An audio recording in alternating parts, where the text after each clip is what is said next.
প্রিয় শিক্ষার্থী ভাই বোনেরা, আপনারা অত্যন্ত আনন্দ সাথে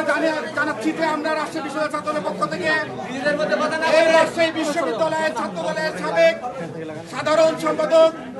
যিনি স্বৈরাচার আন্দোলনে এই রাজশাহী বিশ্ববিদ্যালয়ে গুলিবিদ্ধ হয়েছিলেন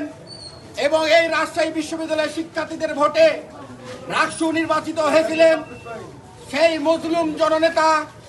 জনাব অ্যাডভোকেট রুহুল কবির রিজভী আহমেদকে আজকে বাংলাদেশ জাতীয়তাবাদী দলের ভারপ্রাপ্ত মহাসচিব দায়িত্ব প্রদান করায় আমরা বিএনপির মাননীয় চেয়ারম্যান, বাংলাদেশের জনগণের প্রধানমন্ত্রী জনাব তারেক রহমানকে রাজশাহী বিশ্ববিদ্যালয় ছাত্র দলের পক্ষ থেকে কৃতজ্ঞতা এবং শুভেচ্ছা জানাচ্ছি। আমাদের প্রিয় নেতা,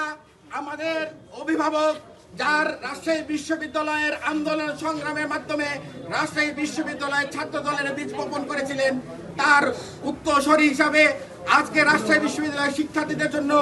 আমরা রাজশাহী বিশ্ববিদ্যালয়ের ছাত্র দলের পক্ষ থেকে আজকে অল্প কিছু মিষ্টির আয়োজন করেছি।